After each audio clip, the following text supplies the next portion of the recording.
Bismillah, Assalamualaikum warahmatullahi wabarakatuh. Kami dari kelompok 11 TT44G6 ingin mempresentasikan tugas besar literasi data dengan judul perbedaan antara penggunaan Android dan iPhone dalam perkuliahan mahasiswi TT4501. Kelompok kami berisikan 3 anggota. Yang pertama ada Firsa Aulia Gasani Fikri dengan NIM 10112103990. Yang kedua ada Sultan Zorgi Pratama Harahap dengan NIM 110121321, dan yang terakhir dengan saya sendiri Faris Nofal Arif dengan NIM 11012100303. Untuk yang pertama yaitu ringkasan. Penelitian ini bertujuan untuk mengetahui pengaruh penggunaan Android dan iPhone oleh mahasiswa-mahasiswi kelas T4501 terhadap perkuliahannya. Jenis penelitian ini yang kami pakai adalah penelitian kuantitatif, di mana penelitian melakukan survei terhadap 29 sampel dari 40 mahasiswa-mahasiswi kelas T4501. Hasil analisis kami berdasarkan angket dan observasi terhadap mahasiswa-mahasiswi kelas T4501 yang memakai gadget setiap hari untuk menunjang perkuliahannya. Setelah kami dapatkan angket dan observasi dalam beberapa minggu, kami dapatkan bahwa mahasiswa-mahasiswi kelas T4501 yang menggunakan Android ataupun iPhone beragam, yaitu memiliki perbedaan signifikan. Seperti iPhone harus menggunakan iTunes untuk berbagi data ataupun file, sedangkan Android memiliki kebebasan untuk berkirim data sesuka hati. Yang kedua, iPhone memiliki kelengkapan fitur lebih banyak dibanding dengan Android. Tapi dengan adanya perbedaan antara iPhone dan Android, mahasiswa-mahasiswi kelas T4501 yang menggunakan Android ataupun iPhone tidak memiliki pengaruh terhadap perkuliahan sehari-hari. Untuk pendahuluan, pada zaman teknologi yang sudah mencapai era 4.0, banyak sekali industri yang berkembang dengan cepat, informasi yang selalu up to date, dan memudahkan manusia untuk berkomunikasi dengan tidak adanya tenggat waktu. Dengan adanya handphone yang berkembang, mulai dari Android serta iPhone, memiliki pengaruh terhadap penggunaannya, mulai dari mengurus pekerjaan, memantau informasi dari jarak jauh, serta membantu dalam kegiatan belajar dan mengajar. Oleh karena itu, tujuan penelitian ini untuk melihat apakah terdapat perbedaan terhadap pengguna Android ataupun iPhone terhadap kegiatan belajar dan mengajar.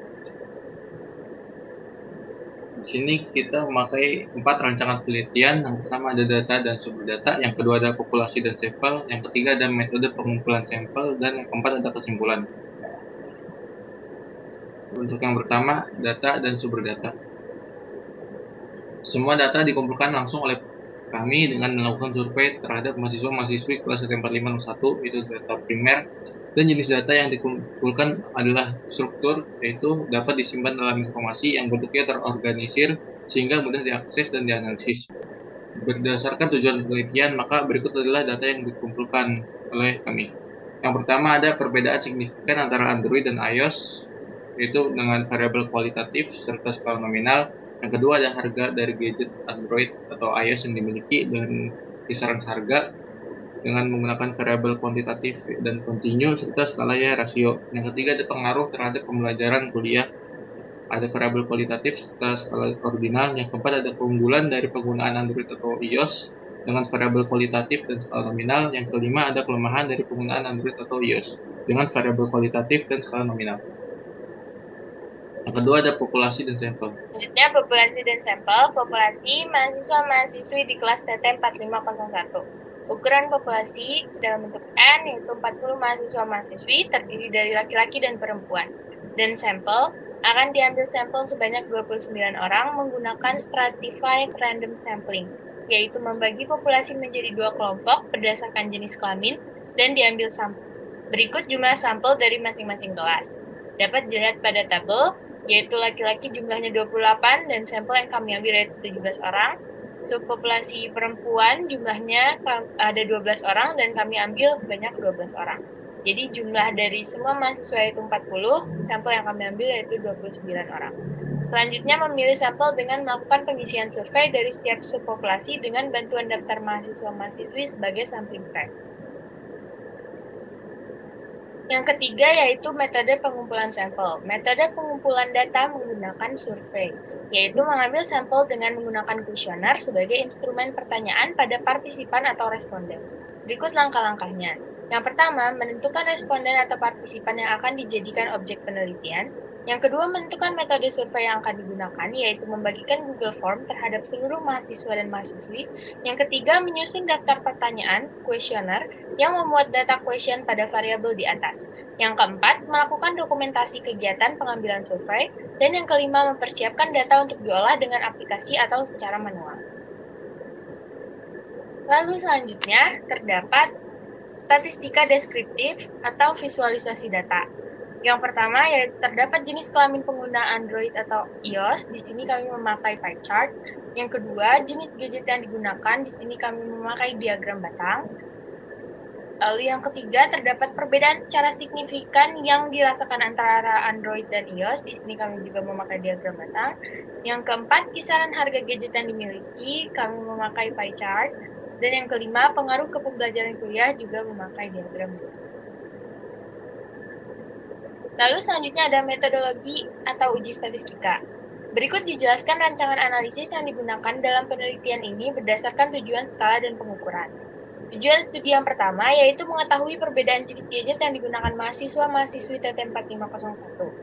Skala pengukuran yang kami gunakan yaitu nominal ordinal dan metode analisis yang kami gunakan yaitu chi-square test. Tujuan studi yang kedua yaitu mengetahui perbedaan secara signifikan yang dirasakan mahasiswa-mahasiswi terhadap Android dan iOS. Skala pengukurannya nominal ordinal, metode analisisnya chi-square test. Yang ketiga, tujuan studinya mengetahui kisaran harga gadget yang digunakan, skala pengukurannya interval ratio, metode analisisnya korelasi persen. Tujuan studi yang keempat, hubungan antara pembelajaran kuliah dengan penggunaan gadget yang dimiliki. Skala pengukurannya nominal ordinal, metode analisisnya chi-square test. Yang kelima, mengetahui keunggulan serta kelemahan dari gadget yang dimiliki. Skala pengukurannya nominal ordinal dan metode analisisnya chi-square test. Lalu selanjutnya terdapat hasil analisis data. Yang pertama, berapa kisaran harga gadget yang Anda miliki? Berikut dijelaskan harga gadget dari setiap mahasiswa-mahasiswi kelas TT4501, di mana dapat kita lihat pada tabel, kisaran harga gadget yang di bawah 1 juta, jumlah persentasenya itu 6,5%.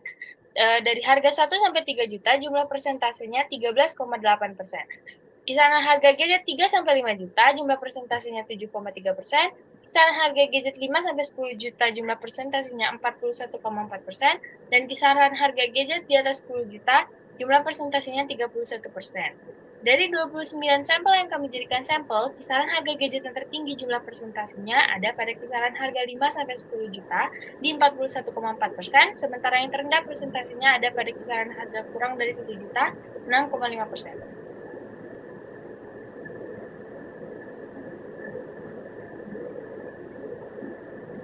Selanjutnya berikut grafik garis dari kisaran harga gadget mahasiswa atau mahasiswi TT4501.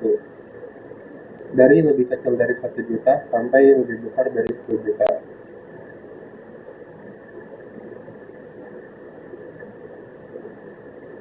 Lalu hasil pengujian perbedaan kisaran harga. Yang pertama, between groups, sum of square-nya 3,8173, DF-nya 4, dan square-nya 1,9, which is grupnya 68,8, DF-nya 24, dan square-nya 2,9, lalu total dari sum of square-nya 72,6, DF-nya 28, dan square-nya 2,9, F yang diperoleh 0,6, dan SIG-nya 0,3. Lalu dikarenakan SIG lebih kecil dari 0,05, maka H0 ditolak. Terdapat perbedaan kisaran harga. Artinya berdasarkan data diketahui kisaran harga gadget 5 sampai 10 juta mempunyai nilai yang paling tinggi, dan terdapat perbedaan dari setiap kisaran harga tersebut. Next, kesimpulan. Hasil deskriptif yang kami dapatkan bahwa sebanyak 29 dari 40 mahasiswa atau mahasiswi yang terambil sebagai sampel mempunyai gadget dengan kisaran harga 5 sampai 10 juta, sedangkan sisanya mempunyai gadget kurang dari 5 juta atau lebih dari 10 juta. Dengan hasil pengujian yang telah didapat bahwa operating system atau OS dan gadget yang mahasiswa atau mahasiswi miliki mempunyai hubungan dengan berpengaruh terhadap perkuliahan. Artinya operating system atau OS yang mahasiswa atau mahasiswi miliki pakai bisa menyediakan layanan yang bisa memudahkan mahasiswa atau mahasiswi pakai dalam kegiatan perkuliahan. Next, Next, diskusi. Gadget merupakan alat yang sering digunakan mahasiswa atau mahasiswi setiap harinya. Untuk itu keperluan pribadi, keluarga, maupun urusan kuliah. Banyak sekali layanan yang disediakan untuk menunjang komunikasi serta menelusuri hal baru dengan membuka internet. Dengan banyaknya layanan serta fasilitas yang dimiliki gadget, pihak universitas pun menggunakan gadget untuk menunjang perkuliahan mahasiswa atau mahasiswi agar pihak universitas bisa memantau setiap mahasiswa atau mahasiswi secara asinkronus.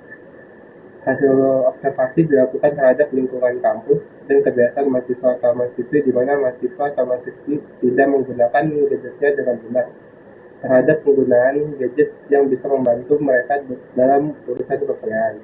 Mahasiswa atau mahasiswi lebih sering menggunakan gadgetnya untuk keperluan lain, seperti bermain game, berkomunikasi, belanja, dan lain-lain.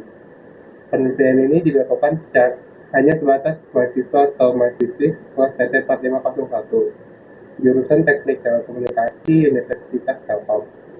Diharapkan kedepannya bisa menambah penelitian yang bisa membantu mahasiswa atau mahasiswi menggunakan gadgetnya dalam urusan perkuliahan. Ya, sekian dari presentasi kelompok kami. Kurang lebih mohon maaf apabila ada kesalahan terhadap penulisan maupun data, bisa dimaafkan. Sekian, Assalamualaikum warahmatullahi wabarakatuh.